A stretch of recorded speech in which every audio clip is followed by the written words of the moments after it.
प्रिय भाई और बहनों, आज का शुभ संदेश के लिए आप सभी को हम स्वागत करते हैं। यीशु तेरे करीब आने से जिंदगी मेरी बदल गई।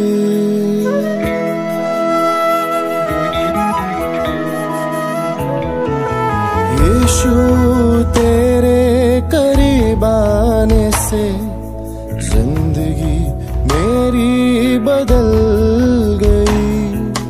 यीशु तेरे छूने से जिंदगी मेरी संवर गई।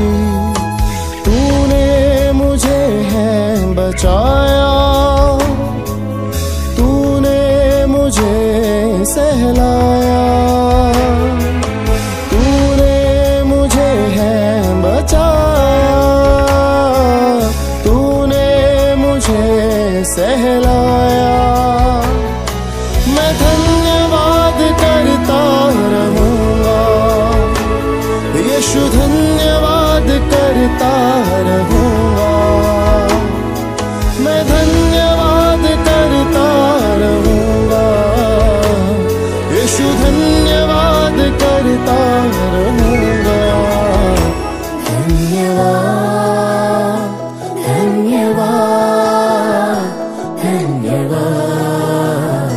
धन्यवाद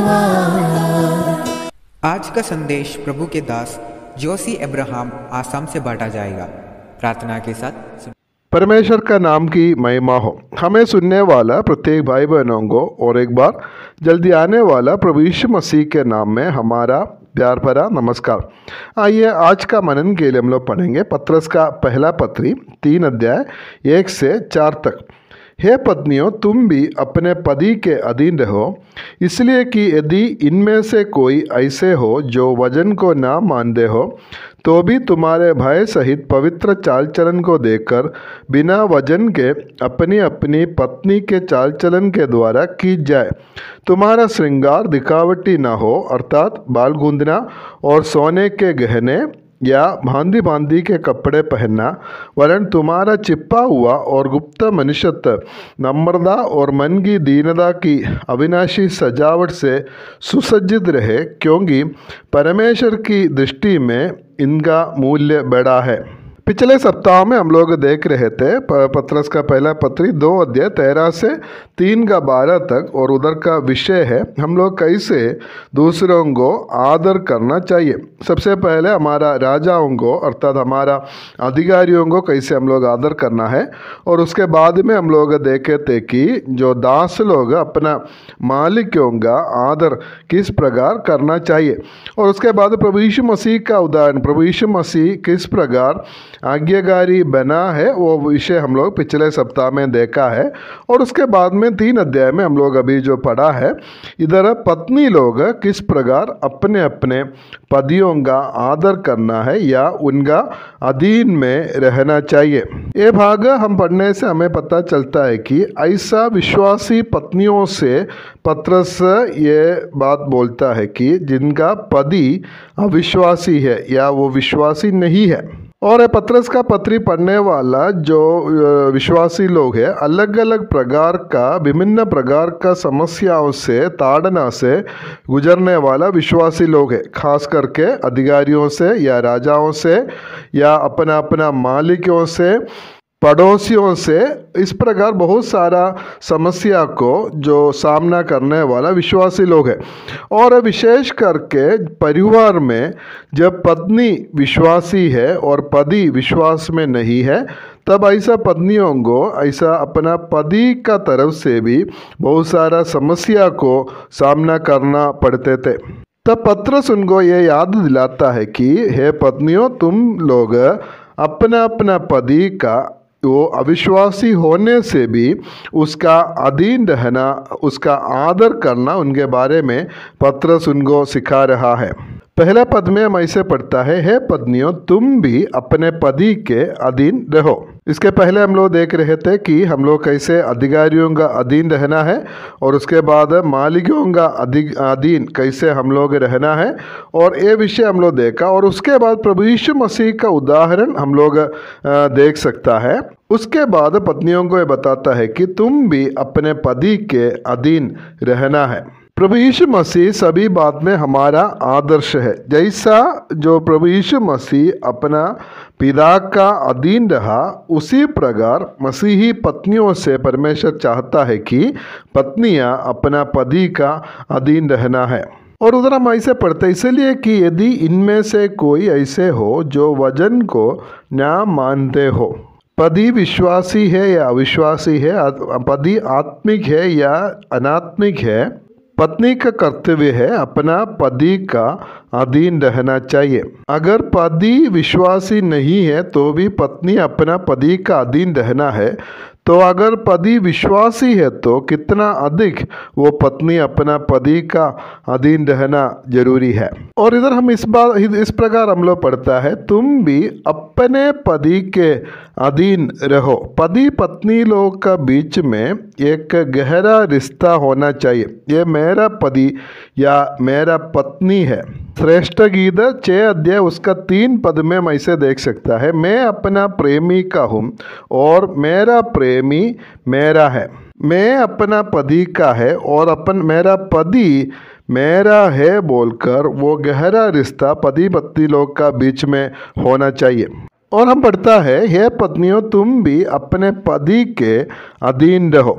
1 से 6 पद तक हम लोग पढ़ने से 2 बार पत्नी पति का अधीन रहने के बारे में इधर देख सकता है। ये पहला पद में और उसका 5वां पद में। अधीन रहने का मतलब ये नहीं है कि स्त्री या अपना पुरुष से कोई कम है या उसमें कोई कमी है, लेकिन परमेश्वर अपना सृष्टि में जो क्रम रखा हुआ है उसको मानना है, उसका अधीन रहना है। हम कोरिन्थियों का पहला पत्र 11 अध्याय उसका 3 पद में ऐसा पढ़ता है, परंतु मैं चाहता हूँ कि तुम ये जान लो कि हर एक पुरुष का सिर मसीह है और स्त्री का सिर पुरुष है और मसीह का सिर परमेश्वर है। इसी प्रकार वो क्रम परमेश्वर रखा हुआ है।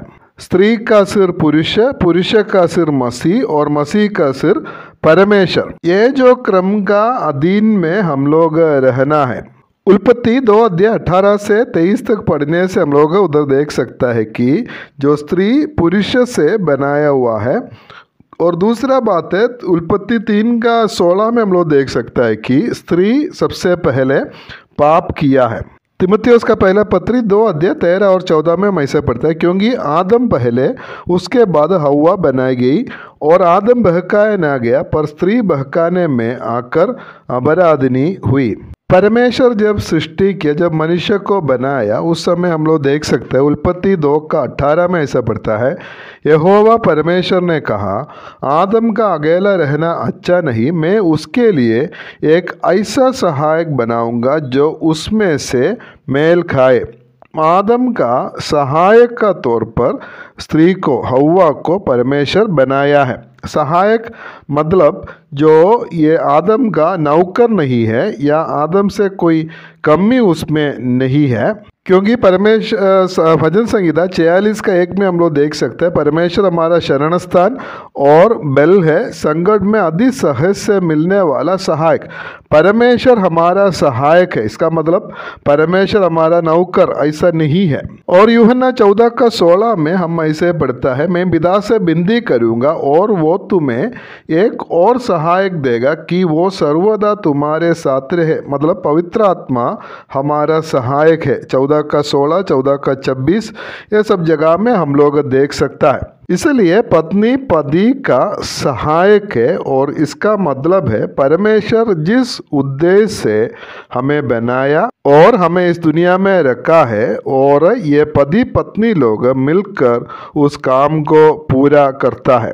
ये पति अकेला नहीं कर सकता है और इसके लिए पत्नी भी क्या करते हैं, उसको मदद करता है, सहायता करता है वो काम को पूरा करने के लिए। इसलिए परिवार में पति पत्नी लोग परमेश्वर परमेश्वर का अधीन होना सबसे ज़रूरी है और पत्नी अपना पति का अधीन रहना है। और वो पारिवारिक जीवन में हम लोग आशीष हर प्रकार से हम लोग देख सकता है। परमेश्वर हमें सहायता करे हमारे पारिवारिक जीवन में परमेश्वर का इच्छा के अनुसार, परमेश्वर के वचन के अनुसार अधीनता में रहकर आगे बढ़ने के लिए परमेश्वर हम सबको सहायता करे। परमेश्वर का नाम की महिमा हो। परमेश्वर आप सभी को आशीष करे।